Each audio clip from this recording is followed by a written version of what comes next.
Hey guys, tonight we're slipping into something a little grubbier than pajamas. A coarse wool tunic, soot-streaked arms, and a pair of boots that always smell vaguely of smoked fish and horse sweat. You're a Viking blacksmith now. And not just any blacksmith, but the overworked, underappreciated kind, the type whose forge never quite cools, and whose apprentice never quite listens. The sun hasn't risen yet, but your day already has.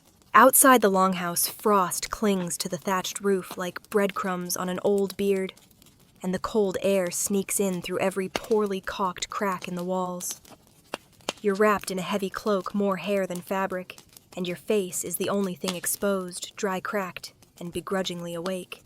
So before you get comfortable, take a moment to like the video and subscribe, but only if you genuinely enjoy what I do here. Feel free to post your location and what time it is where you're listening. I always love seeing where you're tuning in from.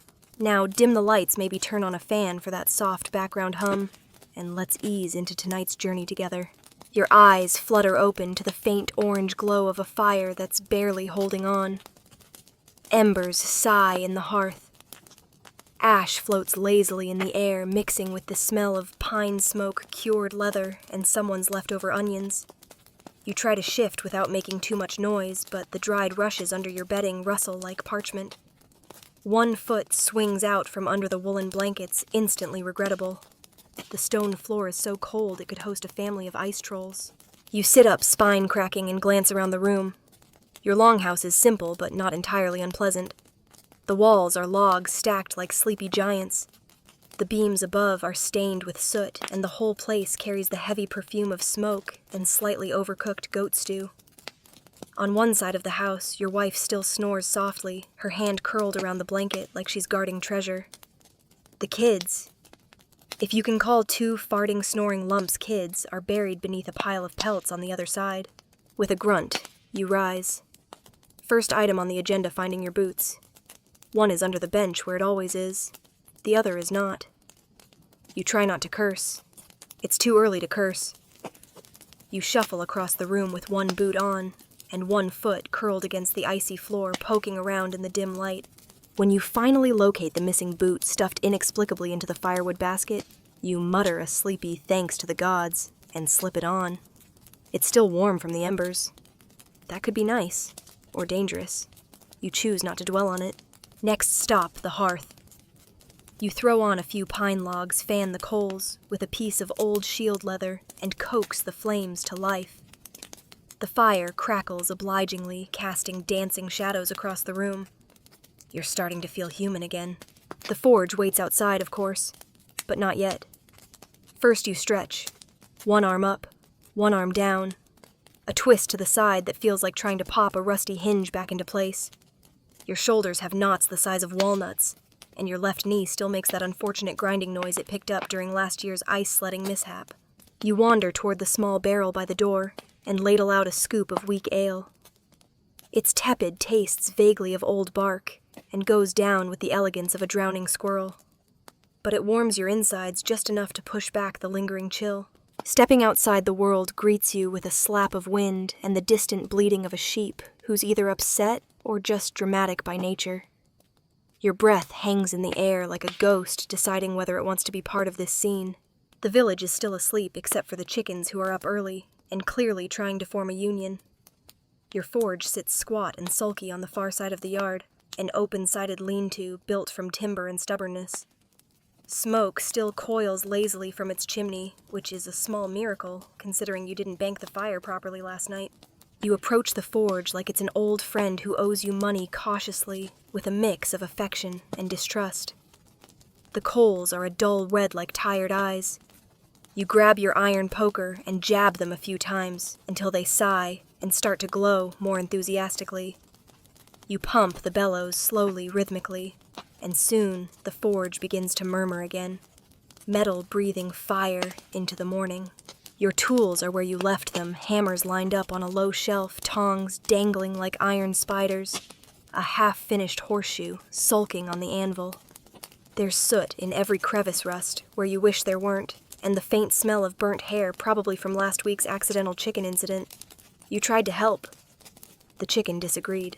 Before the day begins in earnest, you take a moment. Standing in the doorway, mug of ale in one hand, the other resting lightly on a hammer handle, polished by years of use. The village begins to stir distant voices, a barking dog, the clatter of someone spilling a bucket. You think of all the tasks waiting for you, repairs orders that hinge you still haven't finished for the Jarl's cousin's bathhouse. You think of Bjorn, who will show up at some point today demanding a sword that makes him look taller. You think of your apprentice, whose presence you already feel like a dull ache in your temples. You sigh, sip, and set the mug down. Time to get to work. You scratch your chin as you trudge back into the longhouse for the final few morning rituals, though calling them rituals gives them too much dignity. It's more like a chaotic checklist performed by muscle memory and fueled by low-grade irritation. The first thing you need is to actually wake up, not just stumble around upright. A deeper wakefulness, one fit for handling hot metal and fragile egos. You splash a bit of yesterday's rainwater now barely above freezing onto your face. Your skin tightens immediately, as if trying to retreat from the world. You shiver, gasp, and blink, like someone who's just been born into a bad decision. Your wife, still half asleep, mumbles something about the goat and rolls over. She'll be up soon to tend the hearth check on the youngest and start breakfast. You nod to her, even though she's already back in dreamland, probably dreaming of a version of you that doesn't track soot everywhere. The kids are still a mess of limbs under the furs, one of them humming tunelessly in his sleep. You don't want to know what that dream is about. You reach for the clay cup near the fire and find what's left of last night's ale. It's flat and tastes like a bad compromise, but you down it anyway. Then from the rafters above, the unmistakable soft clink of something falling. You step aside just in time to avoid a spoon hitting your shoulder. The longhouse has its own opinions about mornings. Your left boot is still slightly warm from the embers it had been snuggling. The other boot, however, is wet. Not soaked, but just wet enough to be deeply uncomfortable. You swear under your breath. Quietly, of course. The gods might be listening, and you're still hoping to have children who aren't born with extra toes. You're about to head out again when the front door creaks open a few inches, and a familiar voice, nasally fast and somehow even more annoying, before breakfast chirps. You're finally up. I started the bellows without you. It's your apprentice. Olvir age, maybe 15, or 14, possibly 12. Nobody can tell because he lies with such confidence it almost becomes its own form of truth. His hair sticks up like a crow's nest after a storm, and he's already covered in ash despite being awake for at most 7 minutes. Started the bellows, you ask, slowly, dread crawling up your spine like a cold centipede. With what fire? He grins. I borrowed a torch from the neighbor's hearth. Nearly burned his thatch, but it's fine now. Fine now. Very fine. I put it out with my cloak. Your eyes drift to the child's damp, smoldering cloak. You say nothing. It's too early for scolding. That comes after oatcakes. Inside, your wife has roused and is tending the skillet, flipping flat rounds of oat batter with practiced ease. She nods toward the bench where a modest breakfast waits 2 cakes, a smear of sheep cheese, and something pickled that might once have been an onion. You sit, grunt in appreciation, and shovel it down. The cheese is tangy. The oatcake is warm and slightly burned on one side, just how you like it. Olvir chatters through his portion at your side, bouncing between topics like a bee on fire. I read well I overheard that the blacksmith from Upfjord uses elk bones for mold casting. Is that real? Could I try? Also, I drew a new design for an anvil. It's shaped like a ship. Do you think a sword with 2 hilts would be more powerful? Why do we never make gold armor? You chew. Slowly. Deliberately. You've learned not to answer until the food is gone. Otherwise, you'll choke trying to refute his theories about dual-wielding battle cows. After breakfast, you retrieve your hammer belt from the peg near the door. Each tool has a home, your tongs twisted and blackened with age. Your favorite hammer worn at the grip. A small chisel for engraving, though the apprentice keeps trying to use it to open nuts. You tuck your sharpening stone into the leather pouch at your hip and sling your cloak over one shoulder. It's time to get serious. Outside, the sky is a slow gray swirl, the kind of overcast that doesn't commit to rain but makes everything damp with suggestion. The forge's embers are alive again. Olvir's reckless torch has done its job somehow. You pass by a short wooden bench on the way to the anvil and spot today's first repair job, a large axe head rusted at the joint blade chipped in 2 places. You squint at it, running a finger along the dull edge. Farmer Grimley brought that in yesterday, says Olvir, licking what looks like soot off his thumb. Says he used it to kill a bear. Grimley hasn't left the village in years, you mutter. He probably hit a tree that hit back. Still, the axe is salvageable. You set to work sharpening the blade with long, even strokes of your file. Sparks jump like tiny fireflies. Your shoulders fall into the rhythm, sharpen, rotate file again. Did you know Olvir offers helpfully that if you throw an axe at just the right angle, it can chop through 3 skulls at once? You stop mid-stroke and glance at him. No. And if I had known, I would have made you a helmet weeks ago. The kid beams. Once the axe is half sharp, you pass it to him. Finish the edge. And don't test it on anything living. As he clutches it like a sacred artifact, you turn your attention to the anvil, where the orders for today are stacked in a sad little pile of warped and dented metal. Among them, a broken hinge, a fishhook straightened into a question mark, and a bent horseshoe from the village's most dramatic mare Freya, who refuses to be shoed unless someone sings to her. You sigh. Another day in the soot-streaked paradise of practical miracles. As the hammering begins again, your strikes slow and methodical. Olvir's loud and enthusiastic, you catch the first scent of pine smoke from the cooper's yard. The village is waking now, fires being lit, tools being found, chickens being argued with. You are the smith. You will not leave your forge today. You'll eat standing up argue, while hammering, and maybe, just maybe, finish a project or two without someone setting themselves or a goat on fire. The fire's hotter now.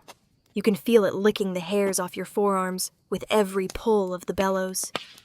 You stand back a moment to let the forge breathe, hands on your hips, sweat already beading along your brow despite the morning chill.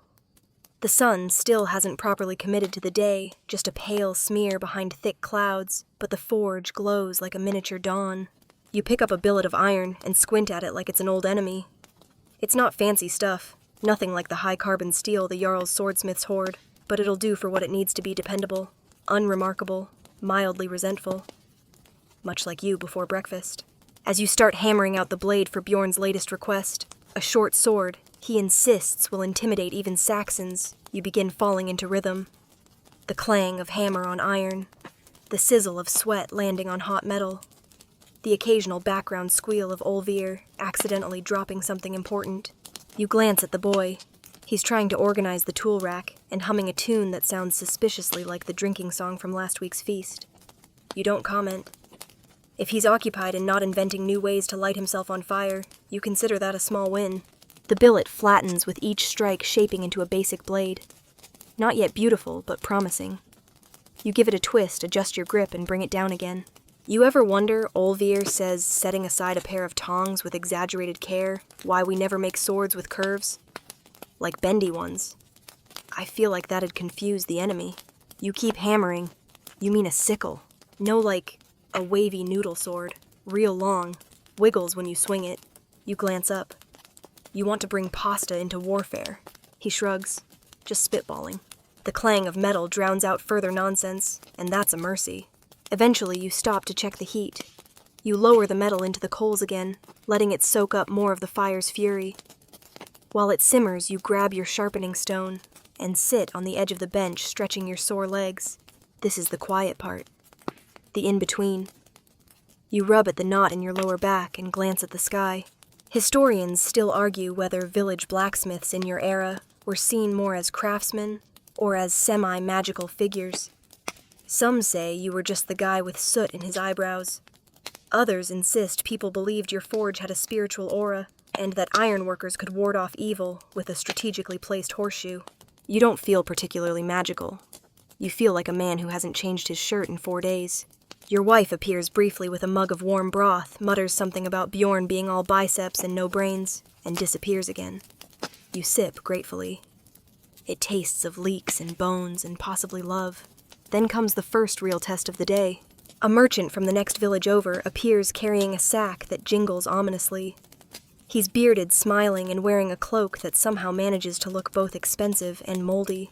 I bring gifts, he says, and repairs. You eye the sack, which is which. He laughs.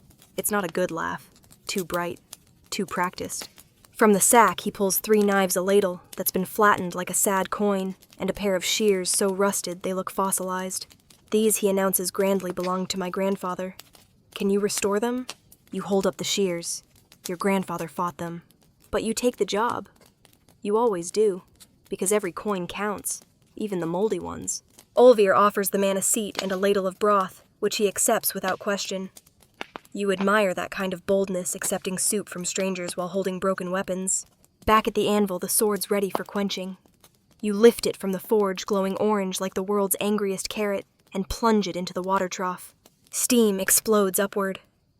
You lean back instinctively, already familiar with the feeling of eyebrows disappearing. A hiss, a cloud, and then silence. You hold the sword up to the light. It's straight, clean, heavy, still warm. Looks a bit short, Olvir says. What if Bjorn wants it to reach his ankles? He wants it to reach his enemies, you mutter. Not trip him on the way there. You mark the blade for filing and pass it to the apprentice. Don't drop it. Don't test it on firewood. And if you see Bjorn, tell him it's still cooling. While he works, you turn to the merchant's heirlooms. The ladle is hopeless, so thin you could read runes through it. You'll forge a new one and tell him it's an ancestral upgrade. The knives are salvageable. The shears, well, they'll look nice hanging on someone's wall. The work is tedious, but not unpleasant. You fall into the rhythm again, your hands moving almost independently. You let your mind wander. To your father, who first taught you how to grip a hammer. To that girl from the next village who once paid you in mead and wildflowers. To the day your forge burned down, and you built it back stronger with more stone, less wood, and a very sarcastic goat named Hilda supervising the entire rebuild. You wonder briefly what happened to Hilda. Then remember she left with the Jarl's nephew during a festival, and was last seen wearing a wreath. You shake the thought away and return to your repairs. Later, Olvir returns with a grin. Bjorn says to make the handle grippy like a pine cone. You blink. Did he say that exact phrase? He nods, twice. You close your eyes for a long, long moment. Today may be longer than expected. You don't so much eat breakfast as inhale it. The oatcakes are gone in 3 bites. The cheese vanishes. The broth is still warm when it hits your stomach and makes a little contented noise like a bucket finally filled. Your back pops as you stretch. It's shaping up to be a full day of full nonsense. Before you can even think about going back to the forge, your neighbor stumbles in. He's a broad man with broad problems. His name is Stig, and he looks perpetually surprised by his own body. His hands are like hams, his hair is thinning, and his favorite hobby seems to be asking for things that are technically possible, but spiritually exhausting. You busy? He asks. You gesture to the soot on your shirt, the hammer in your hand, the glowing forge behind you. He nods. Great, need you to fix this. He hauls a wooden cartwheel in, dragging it like it wronged him personally. The iron band around the rim is bent completely warped, like someone tried to use it as a drum at a rowdy wedding. You squint at it. You know that dent. You saw that dent happen 3 days ago when Stig tried to race his cart downhill with 3 goats in the back and no brakes. You remember what I said last time you ask? Don't do it again. You nod. He smiles. You sigh. Still, the band is repairable. You tell him to leave it by the forge, and you'll get to it once you finish Bjorn's very serious pinecone sword. Stig thanks you by patting your shoulder with a hand the size of a shovel, and knocking half the breath out of you. After he leaves, you turn back to the apprentice who has been busily engraving the hilt of the sword with what looks like... Is that a chicken? It's a rune, he says too quickly. You drew a bird. It's a rune that looks like a bird. You stare. Bjorn asked for victory, not poultry. Olvir grins. Birds fly. Victory flies, see? You slowly take the hilt from him and set it aside. From now on, only real runes. He sighs but nods and begins sketching again, muttering something about creative vision. Then a fisherman arrives. He's damp in a way that suggests he's always damp like a human sponge. He smells of cod and regret. He needs a new hook. His old one went missing during a night fishing trip that involved mead, a lost net, and possibly a seal. You nod, retrieve a scrap of wire from the pile of offcuts, and begin heating it. As the hook glows red, you shape it carefully around the horned end of your pliers, curving it into a graceful arc. It's delicate work, easier than forging swords, harder than pretending you enjoy Bjorn's company. The fisherman pays with a single silver coin and a promise of first pick of the trout next week. You both know he'll forget. You take the coin anyway. The morning wears on. A farmer needs a scythe re-edged. A child brings in a pot lid and asks if it can be made into a shield. Olvir volunteers to test this theory by hitting him with it. You intervene just in time. There's a steady parade of requests, most mundane, some mildly absurd. You fix a kettle handle, straighten a door hinge, reattach the head of a hammer to a handle that someone, probably Stig, used to swat at geese. At one point, you're handed a large pair of bent tongs by a woman with 3 missing fingers. Don't ask, she says. You don't. Lunch arrives in the form of a scrap of bread, half an apple, and something wrapped in cloth that turns out to be pickled cabbage. You chew through it slowly, staring out at the world like a man on trial. Olvir picks up a small piece of iron and starts shaping something. You let him. If he's quiet, he can make as many wobbly horseshoes as he likes. As the coals hum and your tools clang against metal, a rhythm returns. There's something meditative in it, like rowing a longship, if the longship were full of glowing rocks and people with questionable requests. Historians often debate how much autonomy a village blacksmith really had. Some argue you were your own boss, respected and feared, a gatekeeper of knowledge and flame. Others say you were just another cog in the wheel of rural survival, expected to churn out tools like chickens lay eggs. You think the truth lies somewhere in between. You make the nails that hold the roof up, the blade that cuts the harvest, the lock that keeps goats in. You're essential, but also tired. Deeply, stubbornly, perpetually tired. Midway through the afternoon, you finally get back to Bjorn's sword. The blade is filed, quenched, and ready for assembly. You affix the hilt, sans chicken, and wrap it in braided leather. It feels good in the hand. Balanced. Sharp. Possibly too sharp for someone who once tried to eat soup with a dagger. You wrap it in cloth and set it aside. Bjorn will collect it later with far too much noise. Then comes a knock on the side post. Not the door. The post. You raise an eyebrow. It's Geetha, the cooper's wife, who always knocks like she's challenging the house to a duel. She needs a new hoop for a barrel, and also she'd like to know why her husband smells like your forge after dark.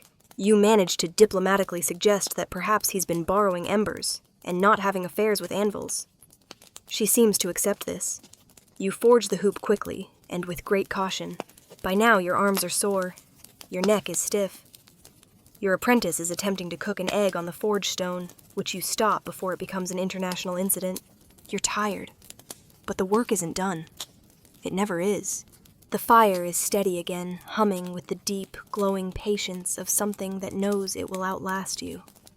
You pump the bellows with one hand while adjusting the placement of a broken plowshare with the other. It's another repair one that should have been done last week, but the farmer swore it was working fine until it snapped during a dramatic attempt to uproot a stump the size of a horse. You prop the share on the anvil and give it a test strike with your largest hammer. The ring it gives off is dull and wounded. You nod to yourself. It needs heat and time and care, 3 things that are often in short supply when you're the only smith within a half-day's walk. While the metal reheats, Olvir launches into a breathless monologue about his idea for a collapsible spear that pops out like a frog tongue. You blink at him slowly, hoping the silence will extinguish the idea before it takes root. It does not. I think it could work if we use really, really bendy iron, he says, eyes wild with invention. Like eel iron. Eel iron isn't a thing, you reply, adjusting your tongs. Yet. You say nothing, just pump the bellows a bit harder than necessary. The heat returns to the plowshare, and you begin reshaping the edge. The clangs echo in your ribs. There's something satisfying in this kind of labor, transforming ruin into function.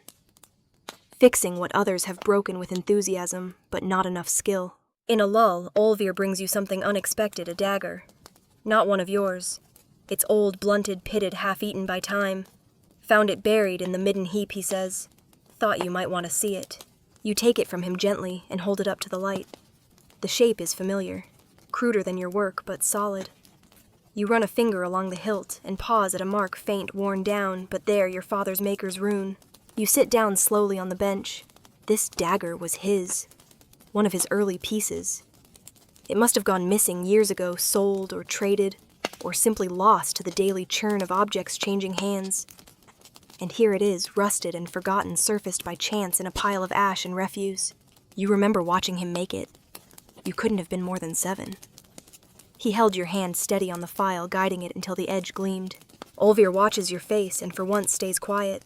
You place the dagger beside your hammer not as a tool, but as a keepsake. The next job on the list is a fishing spear. It's simple enough, a straight shaft, 4 barbs, a socketed head. but the metal needs careful scoring so it doesn't snap under pressure. You explain each step to Olvir, guiding him this time. Like this, he asks, tapping the barbs into shape. Almost. Watch the angles. If they're too sharp, they'll catch everything but the fish. He nods, adjusts, and tries again. You let the silence hang as you work. It's not an awkward silence, but the kind that settles when you're focused, when the world contracts to a circle of firelight and steel. Somewhere in the distance, a sheep bleats like it's announcing a royal wedding. You ignore it. Then a voice interrupts your moment of calm. High nasal and unmistakable. Blacksmith, I need something. Special. You sigh and turn. It's Bjorn. He strides into the yard like he owns the mountain, which he absolutely does not. Today, he's wearing a tunic that looks like it's been stitched entirely from foxtails and boots so clean they squeak. He smiles in that way that makes you want to put your tongs down very, very slowly.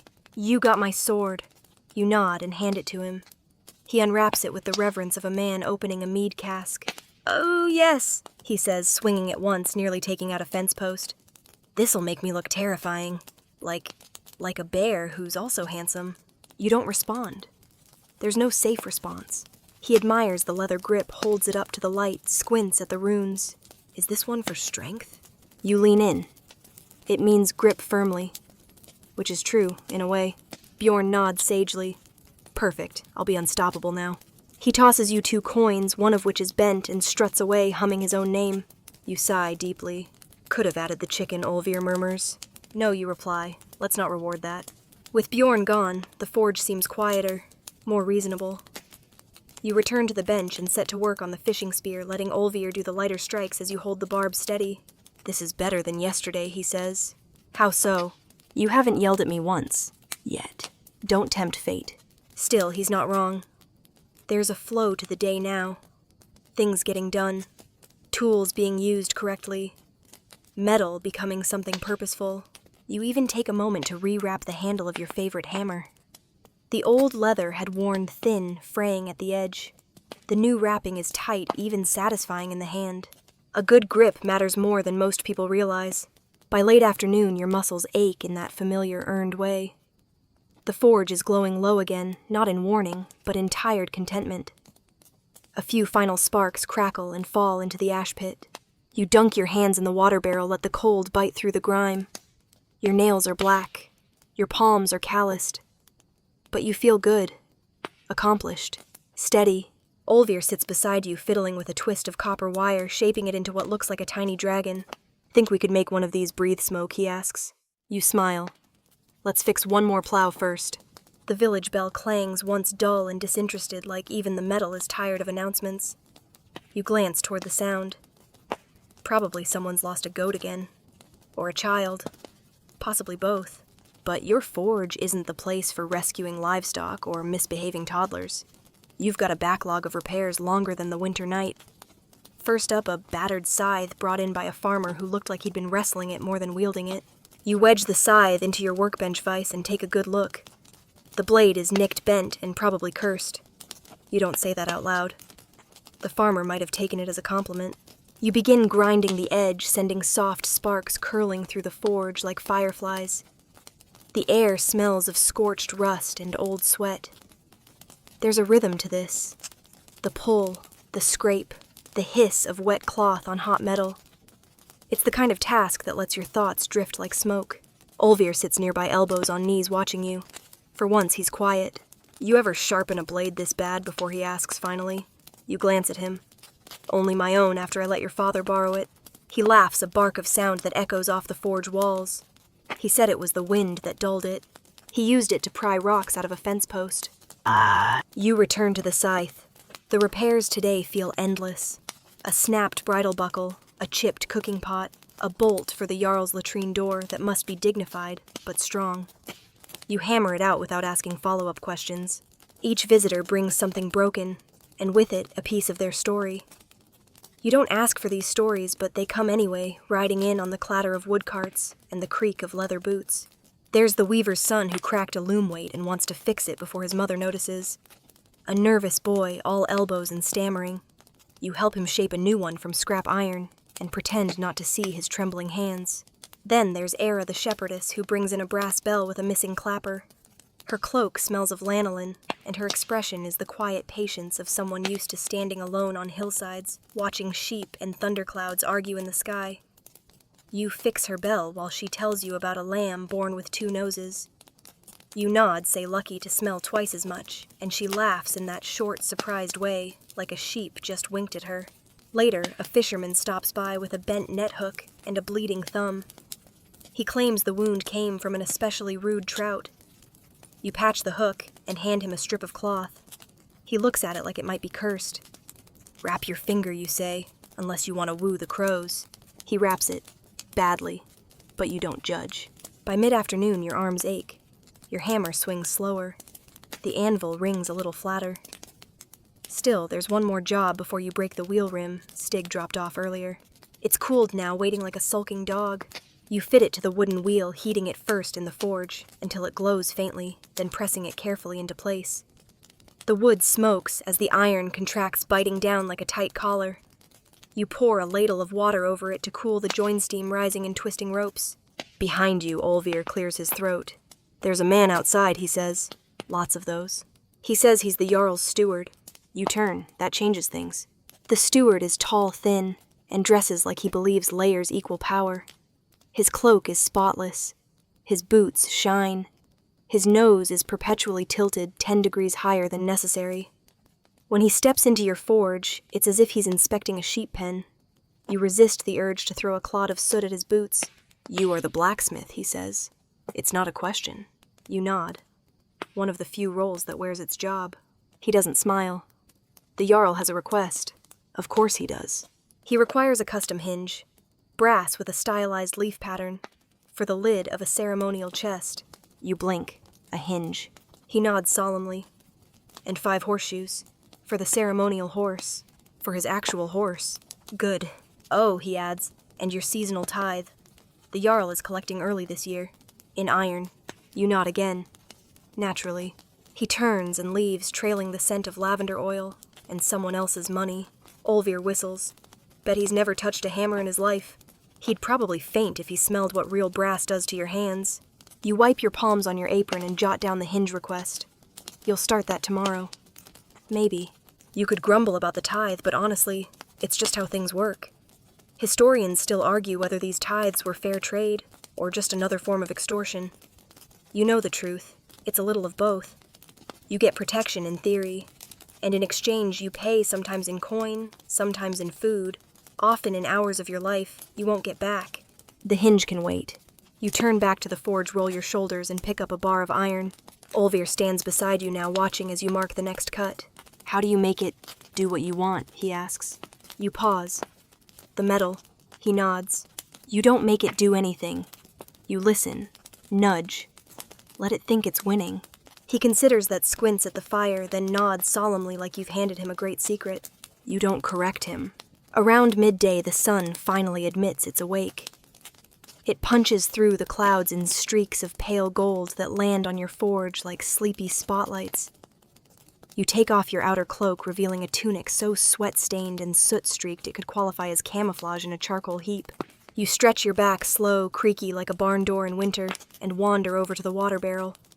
One ladleful splashed over your face helps a little. The second goes straight down your collar. You blink the sting out of your eyes, just as the cooper lumbers around the corner. Smith, he calls, as though you might have forgotten your own occupation. You won't believe this. You brace yourself. With the cooper, there are 2 modes, small repairs and large drama. My best barrel cracked clean through, he says, gesturing with broad, flour-covered hands. And not the old ones, no, the fresh batch. The one for the ale. You nod slowly. And let me guess. Someone rolled it down the hill again. He hesitates. Not officially. You don't press. You follow him to the edge of his workshop, where the busted barrel sits slumped like a wounded animal. Its iron hoops are loose. The staves are cracked and flared. Can it be saved, he asks. Anything, can you reply. The real question is, should it? He grins sheepishly. It's the one I promised the brewer for the feast next week. If I don't deliver, he'll use my knees for firewood. You get to work. You pull the hoops off, reshaping them over your anvil. One is warped, like it went 3 rounds with a bore. You wedge it in your vise, hammering it slowly back into a circle. The rhythm returns, tap, adjust, tap again. Olvir naturally finds a way to turn this into a philosophical discussion about whether barrels should be square for efficiency. You shut it down with a withering glance and a reminder that liquids tend to prefer roundness. While you work, the village continues its slow churn of noise and oddities. The shepherd's goat escapes again, for the third time this week. You hear it before you see it, an unmistakable bleat, followed by the shuffle sprint of someone's bare feet on mud. Around the corner careens a red-faced boy chasing a very determined goat with what appears to be a ladle strapped to its back. Olvir watches this with solemn reverence. That goat's planning something, he says. Of course it is, you reply. It's a goat. The barrel hoop fits snug again, and the cooper claps you on the shoulder hard enough to rattle your teeth. He promises fresh cider in exchange. You agree, knowing full well it'll be watery and vaguely apple-flavored at best. Back at your forge, a hush settles in.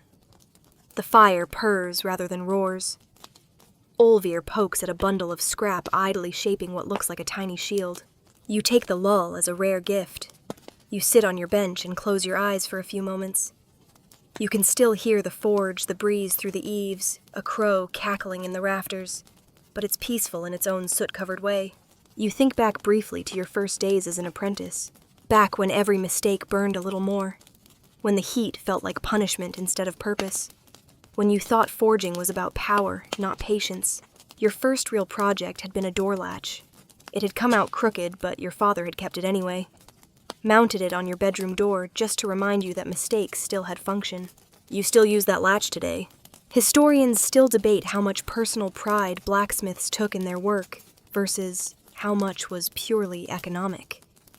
You suspect it was both. You don't make pretty things for show. You make useful things that people need. But every now and then a hinge fits just right. A blade balances just so, and you feel like a minor god. The silence breaks again with the arrival of a customer, and this time it's one of your favorites, Sigga. She's small, sharp-eyed, and terrifying in the way only grandmothers can be. She brings you a box of bent metal buckles, a bag of old buttons, and a look that dares you to ask questions. These are from my late husband's gear, she says. I'm fixing them up to sell. I'll need them reshaped and shined. You nod and start sorting through them. Some are salvageable. Others are so far gone that even a Viking funeral wouldn't do them justice. But you don't say that. You just set the worst aside and get to work. Sigga watches you work for a while, then with zero warning says, I once broke a shield over a man's head because he tried to haggle me down on a goose. You pause mid-hammer. Was the goose included? Of course not. I'm not a charity. You nod. Fair. As you repair the buckles, she tells stories. About the war, about love, about cooking soup over an old shield during a siege. You lose track of time listening to her. Finally, she nods once, mutters good enough, and leaves a coin the size of your thumb and a small jar of honey by your workbench. You'll use the honey in your tea tonight. It'll taste like brass and memory. Olvir holds up his tiny shield again. Do you think it would stop an arrow? From a squirrel, maybe. Nice. You check your list. Still more repairs to do, but fewer now. The afternoon is waning. The sun is beginning to slide toward the hills. Long shadows stretch across the yard, and the forge glows deeper, more orange than gold. You set a final iron ring into the coals. Olvir helps you crank the bellows. It's quieter now. The village has settled into its late-day hum. You think for just a second you might be done soon, which is, of course, when the Jarl's steward returns with a list. He arrives like a storm cloud in a silk cloak. You hear the horse first, its hooves a polite clip rather than a thunderous gallop. Then the voice, crisp, pursed, designed to make you feel like your entire life is a misaligned hinge. Blacksmith the steward intones, dismounting with the dramatic stiffness of a man who has never once bent his knees voluntarily. The Jarl has amendments. You put down your tongs slowly, as if placing a baby made of iron and irritation. Amendments, you repeat. Yes, he says, producing a scroll that could double as firewood. The ceremonial chest must now include decorative hinges in the shape of ravens, not leaves. The horseshoes must be engraved with protective runes. And the iron portion of your tax, he regrets to inform you, must be doubled this season, due to a recent flood. You raise an eyebrow. We haven't had a flood. The steward smiles a little. Exactly. The Jarl sees that as a miracle, and miracles require gratitude. Olvir snorts behind you and quickly pretends to be coughing into a piece of scrap metal. You take the scroll. You do not set it on fire, though it's close. You tuck it under a pile of unfinished orders, where it can stew in the comforting presence of everyday obligation. The steward mounts up again and rides off without so much as a backward glance. His horse at least looks apologetic. You watch the dust settle in his wake and say nothing for a long moment. "Can I make the raven shapes?" Olvir asks, eyes gleaming. "No," you say immediately. "But..." "No." You return to your forged shoulders heavier and prepare for a long afternoon of engraving birds you didn't ask for onto hinges no one will see. You pull out your chiseling tools. They're good ones, bone-handled, iron-tipped, well-balanced. You file the hinge blanks smooth, then begin sketching a simple raven design. Nothing flashy. Just enough to keep the Jarl from sending another letter that smells like lavender and smugness. As you chisel, Olvir watches, occasionally offering helpful tips like, what if the raven had 2 heads? Or can it be breathing lightning? You shut each one down with a glance. Still, it's not the worst task. Tedious, yes, but the act of shaping something delicate from hard metal is oddly soothing. It reminds you of carving wood only with more sparks and fewer splinters. Around you, the world softens. The chickens have stopped arguing. The goats are napping. Somewhere, someone is chopping onions too enthusiastically. The hinges take shape. 1, 2, 3, each with a slightly different raven. You allow yourself the smallest flicker of pride. "Do you think the Jarl knows what a raven looks like?" Olvir asks suddenly. "No," you reply. He nods. "Me neither." You move on to the horseshoes. These are trickier, not because of the shape, but because of the engraving. Runes are serious business. Even when decorative, they're meant to carry weight, protection, strength, a little bit of luck. You pick 3. You trust Algiz for protection. Iwaz for endurance. Tiwaz for courage. You carve them into the horseshoes, with a steady hand whispering the old words under your breath, more out of habit than belief. Olvir watches quiet for once. "Do they actually work?" he asks finally. "The runes." He nods. You think about it. About all the charms and amulets you've seen. About the blade your uncle carried with a rune scratched into the hilt, and how he claimed it deflected an arrow once, though he was extremely drunk at the time. Maybe, you say. Sometimes. He seems satisfied with that. By the time the horseshoes are done, the light has shifted again. It's not quite evening, but the shadows have lengthened, and the forge glows warmer now, like it's tucking itself in. You let the fire rest a little, banking it carefully. You've still got more work, always more, but you take a short break. You sit on your bench and roll your shoulder, which pops like a bag of damp barley. You stretch your fingers, feel the ache in your palms. There's a blister forming on your thumb just beneath the old scar from when you first tried to forge a brooch and ended up branding yourself with the wrong end. Olvir sits beside you, legs swinging, holding a half-finished horseshoe. "I think I want to make something," he says suddenly. "Not a sword. Something different." You glance at him. "Like what?" He frowns, thinking. "A lock," he says finally. One that clicks shut just right, with a satisfying sound. You blink. A lock. He nods. Everyone forgets about locks, but they keep things safe, and they feel precise, like they matter. You stare at him for a moment, then smile. "All right," you say. "We'll try a lock." He grins. It's lopsided and too big for his face, but real. You both sit there for a while, listening to the quiet hum of the coals and the faint wind rattling the eaves. The village is calming. The work is not done, but it's shifted. There's a sense of direction now, of making something because you want to, not just because someone demanded it with a scroll and a sneer. You rise again slowly, the kind of slow that means you'll feel this in your bones tonight. "Back to it," Olvir asks. "Back to it," and the forge breathes again. You return to the forge with a quiet determination, a mindset equal parts routine and resistance. Bjorn's blade may be finished, and the Jarl's hinges may be sufficiently raven-shaped, but the work never truly stops. It just shape-shifts. Waiting on your bench is the next job, an order you'd nearly forgotten about, scribbled in charcoal on the back of a fish-scented scrap of birch bark. A young man, barely old enough to grow a beard with conviction, came by 3 days ago, asking for a custom wedding sword. "A gift for my brother," he'd said. "He's getting married next week. Wants something impressive, with a rune that, guarantees victory." You'd raised an eyebrow, said nothing, and taken the job anyway. After all, it's not about what they need, it's about what they believe. That sword won't see a battlefield. But it will be displayed in a feast hall hung on a wall, or maybe even worn ceremonially as the young groom trips over it during a drunken wedding jig. You inspect the iron stock set aside for this one, a longer bar than usual good material. Not the finest steel in the land, but reliable. Temperamental enough to be interesting. You set it on the hearth, letting the forge draw heat into its bones. "Do we engrave this one too?" Olvir asks, appearing at your elbow like a soot-covered mushroom. You nod, but nothing silly this time. He sighs. What if the rune looked like a dancing duck? No birds. But ducks win at swimming. That's victory. You give him a look. Fine, something serious. The billet is hot now. You grip it with your tongs, lay it across the anvil, and begin to shape. Each hammer blow rings with purpose. You work steadily, flattening the bar, tapering the edges, drawing out the blade inch by inch. It's slower going today. Your shoulders feel like stone, and your elbow creaks with every strike. But the rhythm carries you. Olvir pumps the bellows without being asked, a rare and beautiful thing. He even holds his tongue while you forge the fuller down the center of the blade. The forge glows. Sparks spit. You forget about the steward's smug face, the goat escapees, the avalanche of shoe buckles waiting in your workshop corner. For a little while, it's just you, the steel, and the promise of something clean and finished. When the rough shape is complete, you set the blade aside to cool. Then comes the crossguard's simple, rounded functional.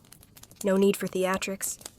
The young man wants his brother to feel strong, not like he's wielding a piece of theater. As you shape the hilt, Olvir picks up a scrap and asks, "Do you think people will still use swords in 100 years? You pause, consider. Maybe not in battle, but in ceremony always. People like symbols, even if they don't need them. He thinks on this, nods. So this sword is a symbol. You grin. Every sword is. While the parts cool, you take a short break. The light outside is that strange slanted kind, the kind that makes the dirt road look golden, and the village roofs like they're about to burst into song. You sit on the chopping block beside your door and sip water from a horn. Someone passes by with a cart full of turnips. You raise your horn in greeting. The turnips look offended. Back inside, you begin assembling the sword. The tang slides into the hilt smoothly. You wrap the grip in fine leather. Nothing fancy, but clean, neat, tightly wound. Olvir holds out a small iron stamp. I made a new rune. It means hold fast. You inspect it. It's rough but readable. You heat the blade's base gently enough for the metal to soften without warping. Then you press the stamp into it firm and slow. The mark sinks in permanent now. Not just a symbol of victory, but of endurance. Something real. Think he'll like it? Olvir asks. You nod. He'll love it. Even if he doesn't understand why. You wrap the blade in wool, tie it with twine, and set it aside. Ready for pickup. Another name off the list. The forge hums steady now, content. Then, of course, trouble arrives. You hear at first the unmistakable sound of hooves skidding a yelp, and then a very loud thud. You rush outside to find Bjorn again, flat on his back in the dirt, his sword sticking out of a haystack 3 feet away. He's groaning. His horse is nowhere to be seen. What happened, you ask? He sits up slowly. The sword, it threw off my balance. Olvir stifles a laugh. You don't. You tried to ride with it drawn. Bjorn nods proudly. A warrior must be ready. A warrior must also remain upright. You help him to his feet and retrieve the sword. It's intact, miraculously. You brush off the hay, hand it back, and watch him stagger off, muttering something about adjusting his technique. Back inside, Olvir wipes tears of laughter from his eyes. I want to write songs about him. No one deserves that fate, you reply. You take a breath, glance at the list again. Still more to do. A woman has left a bucket of iron nails that need straightening. A boy dropped off his father's cooking pot, cracked, probably from being used as a drum. A set of old hinges sit quietly in the corner, pretending not to exist. But for now you rest. You sit, lean back against the forge wall, and close your eyes. The air smells of iron sweat and a little bit of honey. The fire is low. Olvir is humming something tuneless but comforting. And for just a moment you forget the list. The peace doesn't last long. There's a creak at the gate, a shuffle of feet, and a throat being cleared with theatrical enthusiasm. You open one eye. A man stands awkwardly by your fence, cradling something wrapped in linen. He's tall and narrow, with the kind of mustache that looks like it's trying to escape his face. Are you the smith? He asks, like maybe he's unsure. You glance around at the anvil, the forge, the hammer in your hand, the soot on your face. No, you deadpan. I'm the flower girl. He blinks, unsure how to respond. Olvir snorts into his tunic. The man steps forward, carefully peeling back the linen to reveal of all things a broken door latch. Ornate, brass, finely tooled. This belonged to my late aunt's summer home, he says, with a kind of reverence usually reserved for relics or salted fish. I would be immensely grateful if you could restore it. It's very dear to the family. You nod. Not because you're particularly moved, but because you've fixed stranger things, like the ceremonial cowbell that turned out to be a repurposed helmet. You set the latch on the bench. It's cracked clean through the handle, one end twisted at an almost artistic angle. Olvir leans in. Looks like someone tried to open the door with a battle axe. The man bristles. It was an intense winter. You don't ask. You simply get to work. First, you remove the bent components with a wedge and a gentle tap, no need to destroy more than has already been mangled by family enthusiasm. You heat the broken sections in the forge slowly, evenly. The brass sighs as it softens, giving in to your guidance. You work carefully, coaxing the pieces back into line. Brass is trickier than iron. It's like an old man with opinions pushed too hard, and it'll snap out of spite. As you realign the latch and prepare to braze the brake, Olvir returns with a flask of cider the cooper forgot to pay you with.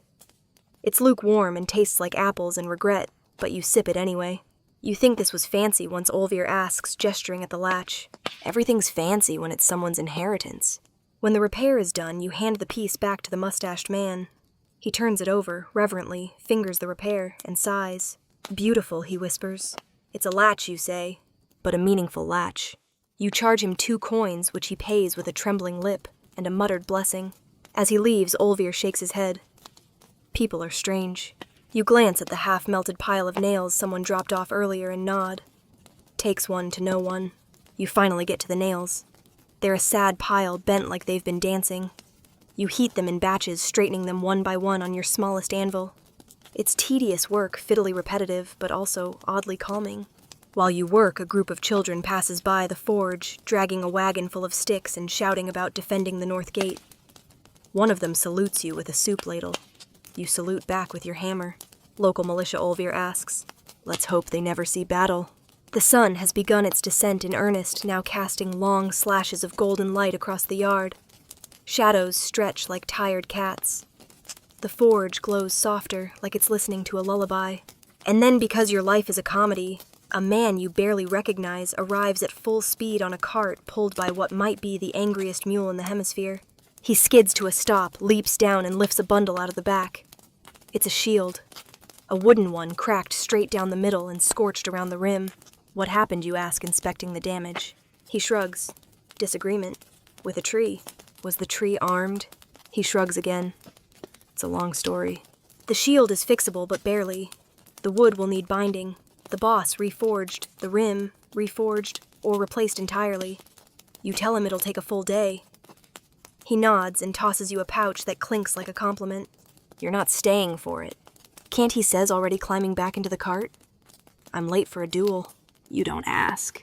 Once he's gone, you lean the shield against the wall and glance at the growing line of items to be dealt with: hinges, pot handles, nails, horseshoes, mystery tools, whose function you can't even guess. You sit again, wiping sweat from your brow, and catch Olvir watching you. What, you ask? You ever get tired of it?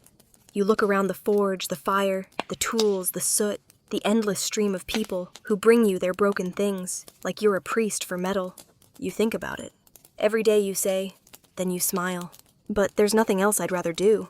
He nods, understanding. And for a moment, neither of you speak. The fire crackles. The air smells of iron and earth. A goat sneezes somewhere. Then Olvir ruins it. Still think we should make a duck-themed sword. You sigh. Some battles are not worth fighting. The forge is quieter now. It's not silent. Not truly. The fire still crackles.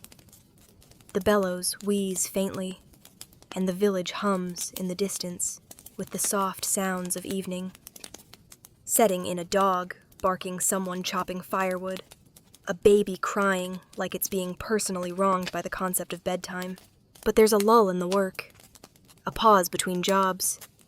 You stand in the doorway of your forge, stretching your arms over your head.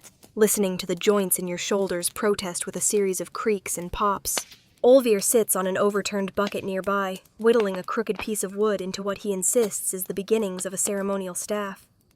It looks more like a ladle having an identity crisis, but you let him have his moment. Do you think he says, slowly carving a dramatic spiral near the base, that people will remember Smiths 100 years from now? You glance over. What, like me? Yeah. You pick up a spare horseshoe and twirl it in your hand thoughtfully. Maybe not our names, you say, but our work probably. He looks puzzled. You ever open a gate and not think about the hinge you continue? Use a knife and forget someone had to shape it, hammer it, quench it. He nods slowly. Well, that's us. We're the invisible part. The quiet kind of important. He thinks about this for a while, then drops his stick. I changed my mind. I want to be a bard. You toss the horseshoe at him. He ducks. The quiet is broken by the arrival of a new figure, a woman you recognize from 2 villages over. She's older than she looks, with strong hands, and a back that bends only when she chooses to. She carries a long iron rod rusted and worn at one end, with a look on her face like she's asking for help, but dares you to say no. Fence post, she says simply. One of mine gave out. You nod, take it from her, and examine the damage. It's a standard stake pounded into rocky soil, one too many times, bent slightly from the effort. You heat it gently, coaxing it straight again, letting the iron ease back into its shape like a tired bone being reset. She watches you the whole time, arms folded. You've got steady hands, she says after a moment. You glance up. You sound surprised. I've seen smiths who swing hammers like they're trying to scare the metal into submission. You grin. The trick is to treat it like it's listening. When you finish, she nods once, places 2 apples on your bench, small, sharp-smelling, probably from her own orchard, and walks off without another word. You bite into one. It's sour and crisp, and you love it. Do we charge apples now? Olvir asks, raising an eyebrow. Sometimes, you say. The work decides. He tosses you the second apple, and you catch it one-handed, feeling very heroic, until you realize your elbow now hurts again. The next task comes in the form of a sack of miscellaneous metal tools, dropped off by a passing traveler. No note, no explanation. Just a vague, lingering hope that something in the bag can be made usable again. You open it and pour the contents onto the workbench, a tangle of bent nails, dented clasps, 1 fork with only 2 prongs, and a knife handle that has seen better centuries. Is this a challenge? Olvir asks. No, you reply. This is Tuesday. You pick through the pieces, setting aside anything hopeless, which turns out to be most of it. Still, you salvage what you can. A spoon straightened, a clasp repaired. The fork gets turned into a crude awl. Everything has a second life, even if it's not the one originally intended. Olvir watches you work, occasionally passing you tools, more often asking questions like, do you think a knife with 5 blades would be more efficient? Or, how small is too small for a helmet? Eventually, he quiets. Not because he's out of questions, but because the forge is reaching that golden point in the evening where everything slows down. Even the fire seems to sigh. You take a moment to rewrap your hammer handle again. The leather wears down faster in summer slick with sweat and friction. As you knot the end, you think back to the first time you tried it. The wrapping was crooked loose, barely functional. Your father didn't scold you. He just handed you a new strip of leather and said, do it again. And again. Until your hands stop asking your brain what to do. You didn't understand it then. You do now. Historians still argue whether blacksmiths were primarily functional tradesmen or respected artisans. You've always felt it didn't matter. A thing well made speaks for itself. It doesn't ask permission to exist. It endures. As the fire dips lower, you check your tools one last time. The tongs go back on their pegs. The hammers return to their shelf. You sweep the forge floor with a practiced arc of your broom, catching stray filings and spent charcoal. Outside, the sky has gone from gold to deep plum, the clouds touched with copper. The village sounds have faded to the occasional laugh or clatter of a mug. You pour water over the coals, listening to the soft hiss. Not a shout, not an ending. Just a breath. Olvir looks up from his ladle-staff hybrid. Can we leave the fire like that? You nod. Let it sleep. And for now, so do you. The forge may rest, but you do not yet. Evening's quiet has a way of lulling others to sleep, chickens, roosting goats, giving up their mischief for the night. But for a blacksmith, it's when the day's real work often begins. Not the loud kind, Not the hammer-swinging, fire-spitting kind. The small jobs. The fiddly ones. The repairs you'd put off all morning because someone was screaming about ceremonial hinges, or thunder goats, or rune-enhanced ladles. Tonight's mission: fix the village bell's clapper. It's been making a sound that can best be described as angry pot rolling down a hill. Several elders have complained that it gives them heart palpitations. One child cried and hasn't stopped drawing pictures of the scream metal since. You retrieve the clapper from its resting place under your workbench. It's a heavy, rounded piece of iron, worn from years of being slammed against bronze. You can see the hairline crack near the top. Left alone, it would snap within the month. Olvir peers over your shoulder. Can we make it sound different? How do you mean? Like, friendlier? You blink. Friendlier. He nods, like a hug, but in bell form. You stare at him. I don't know how to make metal hug, but you could. You sigh long and slow and begin your work. The repair is delicate heating, just enough to mend the fracture without warping the shape. You add a little extra mass to the striking surface, adjusting the tone by intuition, and years of pretending you're not guessing. When it's done, you hand it to Olvir. Give it a knock. He taps it gently with a wooden mallet. It rings true. Deep. Not harsh, almost thoughtful. Like a sleepy bear, he whispers. You have no idea what that means, but you'll take the win. You set the bell clapper aside for delivery tomorrow, then reach for the last job of the evening, the small stack of tools belonging to the widow Arnora. She left them without a word this morning, a weeding fork, a garden knife, and a peculiar iron rake head that seems to be missing more teeth than a tavern brawler. No note. No instructions. Just the faint smell of dill and cabbage. You clean and sharpen each item by lantern light, taking your time. It's not glamorous work, but it matters. She keeps a small garden that feeds half the neighbors during lean winters. Her tools are extensions of her hands. They deserve respect. As you work, Olvir asks, did you always want to be a smith? You pause brush filings off the blade. No, you admit. I wanted to be a sailor. He looks genuinely surprised. Why didn't you? You chuckle. Got seasick in a bathtub once. Olvir laughs so hard he drops his carving. You hand him a rasp and point at the rake. 2 of the teeth are salvageable. You try reshaping the 3rd. He grins, nods, and gets to work, tongue sticking out slightly as he focuses. You watch him for a moment, his hands more confident than they were a month ago. Still clumsy, still too eager, but improving. That's the thing about blacksmithing. You don't teach it by talking. You teach it by repetition, by quiet corrections, by letting someone burn their thumb exactly once before they learn where not to grab. The garden tools done, you oil them lightly and wrap them in cloth. Arnora will pick them up in the morning, probably leave behind a bundle of herbs in thanks. Maybe those pickled turnips she claims are good for the joints, but smell like regret.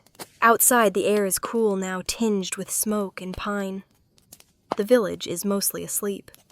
You can see 1 or 2 lanterns still flickering behind shuttered windows. Someone strums a lyre nearby, off-key, half-hearted but earnest. You bank the forge's fire for the night, pushing the coals into a soft mound, covering it with ash. Not dead, just dreaming. Olvir finishes reshaping the rake tooth and holds it up triumphantly. Look almost straight. You take it, inspect it, and nod. Almost. He beams. You let him. The 2 of you clean the workbench together, sweeping filings into a bucket, putting tools back in their proper places. It's a small ritual, but a satisfying one. A signal that the day is truly over. You think tomorrow will be this busy, he asks. You smirk. No, it'll be worse. He groans and flops onto the bench like he's been stabbed. Can we fake a storm, he mumbles into the wood. Only if it comes with hail insurance. You pat his shoulder and pull the wool curtain across the forge opening. It doesn't seal out the night air, but it dims it. Softens the transition. You light a candle, let the glow fill the space like a whisper. There's still work tomorrow. Always will be. But for now, the metal rests. And so do you. You rise before dawn. Not because you must, but because your back won't let you sleep past sunrise anymore. The longhouse is still dark, save for the faint orange pulse from the hearth's buried embers. Everyone else remains wrapped in blankets and furs, drifting peacefully. Even the goats outside seem to be in agreement. It's too early for anything with hooves. You slip into your tunic quietly and stretch by the fire. Everything pops. Knees, neck, a shoulder you didn't even know was sore. You step outside into the misty chill of early morning. The village is hushed, wrapped in fog that clings low to the earth like it's hiding something. Maybe just another long day. Maybe another handful of cracked hinges and unreasonable wedding requests. The forge is silent, of course, but not cold. The coals you banked the night before still hold heat like a secret waiting to be told again. You smile at that stir the ash gently with your poker and watch the glow return. You leave it to breathe and wander toward the latrine. Now you don't expect much from a Viking latrine. It's a hole of plank and a deeply personal relationship with splinters.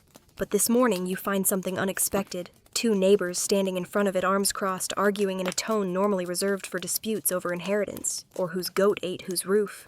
You pause, considering your options. They spot you. Smith one calls. Settle this. You sigh. You just wanted a quiet moment and perhaps a breeze. Instead, you are appointed judge, jury, and sanitation inspector. Apparently, the latrine seat broke during the night. A plank split right down the middle, dropping a poor soul, Eagle the baker, directly into the cold, damp consequences of his life choices. He is understandably not present for this conversation. The two men argue about whose turn it was to inspect the seat, whose timber was used, whether it was sabotaged. You listen patiently, then examine the remains. It's clear the seat was never built to handle much stress, certainly not after the village feast last night, where Eagle consumed 3 bowls of stew and at least 1 whole chicken. You promise to repair it later this morning. Until then, you suggest a bucket and a good attitude. They grumble, but agree. You return to the forge. Olvir arrives shortly after still yawning boots on the wrong feet. He waves vaguely, and then immediately walks into a hanging ladle. You say nothing. You've learned he needs at least 10 minutes to come fully online. While he wakes, you begin the latrine seat repair. It's technically carpentry, but you reinforce the new plank with iron brackets, overkill maybe, but nobody wants a repeat performance. Olvir finally joins in once there's hammering involved. I heard Eagle was still shouting even after they pulled him out, he says, handing you nails. Said it was the ghost of bad bread come to punish him. You nod. Eagle says a lot of things. Once the seat is mended and reinstalled with added cross supports, and a small rune for stability, just in case you return to the forge and find a woman waiting. She's got wild hair, sharp eyes, and a bundle wrapped in oiled cloth. You recognize her, a wandering tanner known for trading deer hides, curse stories, and jokes that are just a little too specific. She unwraps the bundle to reveal a set of buckles and rivets twisted out of shape, probably stepped on by her mule, a creature with a known hatred for metalwork. I need these reshaped, she says. And I need 1 new one, same size, same hole spacing. Can you do it? You nod. Can I ask what happened? The mule tried to eat them. Of course it did. You heat the buckles gently, flatten them out with small, careful strikes, and fashion a new one to match. She inspects your work like a hawk judging a mouse, then grunts in approval. Good hands, she mutters. Better than that Smith over near Galder's Hill. He once gave me a buckle that cracked in the snow. You nod, humbly accepting the compliment like a small, well-behaved goat. She tosses you a small pouch of herbs in payment. For the joints, she says. Also good in stew. You don't ask which kind. She leaves.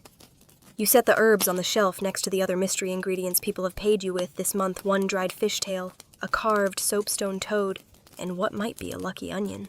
Olvir points at the toad. Still think it's cursed. I still think you're dramatic. The rest of the morning is a blur of tinkering. You adjust a gate latch, straighten a fireplace poker, help a boy reshape a tin amulet he swears keeps his dreams safe. You don't know if that's true, but you take the job seriously anyway. Historians still argue whether blacksmiths took on all manner of odd tasks out of pride, necessity, or simple boredom. You're inclined to think it was all 3. Sometimes fixing things is just easier than explaining why you won't. Near midday, the sun finally burns through the mist, and the village warms like a face turning toward a smile. You and Olvir sit for a while drinking weak mead from wooden cups, listening to birds argue overhead.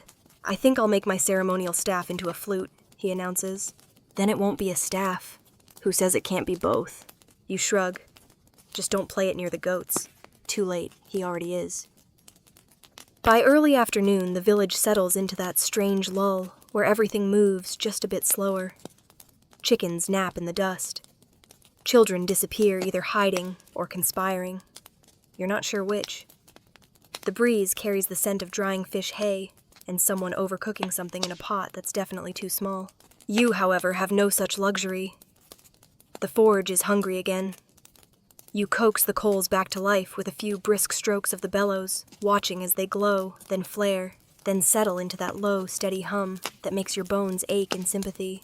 Today's next task, a set of belt buckles for an elder named Astrid. She is tiny, sharp, and once lifted your apprentice by the ear when he tried to skip his turn stirring the stew pot at the midsummer feast. She arrives at the forge wrapped in 3 layers of wool, despite the warmth, carrying a cloth bundle tied with perfectly symmetrical knots. These, she says, unwrapping it on your workbench, are from my husband's old travel gear. They belonged to his saddlebags. You peer at them. 4 brass buckles worn but not broken. They need cleaning polishing, and 2 need the tongues replaced. Doable. He's gone now, Astrid adds. Not sad, just matter of fact. But I'm repurposing the bags for grain storage, and I'll be damned if I let the mice chew through like they did last year. You nod solemnly. Mice are formidable opponents. You heat the bent tongues, gently replacing them with fresh iron ones shaped to match. As you polish the buckles, Olvir listens nearby, turning a strip of iron in his hands, like he's trying to make it confess something. Astrid watches with quiet approval. He'd have liked this, she murmurs. He always said a good buckle makes a man look like he has his life together. Even if he doesn't. You offer her a soft smile. Sounds like a smart man. She shrugs. He once lost a fight to a particularly aggressive goose. You nod. Smart and brave. She laughs, the kind of laugh that leaves a small silence behind it. Once the buckles gleam again, you wrap them in linen and hand them back. She leaves you a small jar of goat cheese and a folded piece of wool for the knees. You thank her. She waves it away like she's just given you a pebble. Olvir sniffs the cheese with suspicion. Why does it smell like smoke? Because it's been properly aged, you reply, taking a bite. It's sharp, earthy, oddly comforting. Then naturally everything goes sideways. A sudden clang echoes across the village, the unmistakable sound of something metal and expensive hitting something else metal, and not meant to be hit. You both look up. From the far path near the water trough, you see a young man, barely more than a boy, dragging a heavily dented helmet, and looking guilty enough to melt snow. You squint. That's Arn's lad. He's been practicing swordplay again. Olvir frowns. I thought his father forbade him after the chicken incident. He's very passionate. You wave the boy over. The helmet he presents is bent in a way that suggests it's been used as both drum and anvil. The front is crushed. The cheek guards are flared out like wings. There's hay stuck inside. I was practicing on a stump, the boy explains. But the stump moved. Olvir mouths, how does a stump move? You decide not to ask. The truth would be worse. The helmet's not beyond saving, but it'll take time. You wedge it carefully into your smallest vise and begin the long process of reshaping the dome with soft, rhythmic taps of a rounded hammer. The boy watches nervously, shifting his weight from foot to foot. You ever actually worn one of these, you ask him? He shakes his head. Only for parades. You nod. Well, once it's fixed, don't use it on stumps. Or chickens. Or stumps pretending to be chickens. He flushes bright red. Once the helmet is round again, or roundish, you reattach the cheek guards with new rivets, add a little leather padding inside, and give it a quick oiling to chase away the worst of the rust. Try it on, you say. He does. It's too big, but he stands straighter anyway. Looks heroic, Olvir says. Looks loud, you mutter, as the boy trips slightly on the way out, the helmet ringing like a gong when it hits the top of the doorframe. You both wince. Still, Olvir says he's got spirit. You nod. And at least he didn't ask for runes. You tidy the workbench, letting your hands move automatically. The sky outside is shifting again later now, with the light dimming toward the amber tones of late afternoon. Long shadows stretch across the ground like sleepy cats. A man walks past leading a donkey with a pot tied to its back. You watch them go. I wonder if the pot knows it's a saddle now, Olvir muses. Some pots get repurposed, others get sat on. He nods as if that's a deep truth. You sit down on your bench, stretching your sore legs and rubbing your wrist. The ache is familiar, almost friendly. You know, Olvir says after a moment, I think I want to forge a bell next. A big one. Like, really big. Why? So it can ring once and end an argument. You raise an eyebrow. You think that's how arguments work? No, he says, but it'd be satisfying. You consider this. You'll need a mold. I'll find a stump that doesn't move. By now, the heat of the forge and the day itself has begun to seep into your bones. You're not sweating exactly, but you have the sheen of someone who has wrestled iron, brass, and bureaucracy since sunrise, and lived to tell the tale barely. You set aside the last repaired helmet and pour yourself a cup of water. It tastes like minerals and river silt, but it's cold, and right now that's more valuable than honeyed mead. You down it in a few gulps and let the clay cup rest against your forehead for a moment. Olvir's gone momentarily quiet, an ominous sign. You glance over and find him holding 2 long, thin rods of iron and testing them against each other like dueling knitting needles. Thinking of inventing something, you ask, bracing for the answer. He nods. Tongs that open themselves. Don't we call those hands? He blinks. But these would be metal. You just shake your head and return to the workbench. Next up, repairing a broken brooch for the Skald Tormund.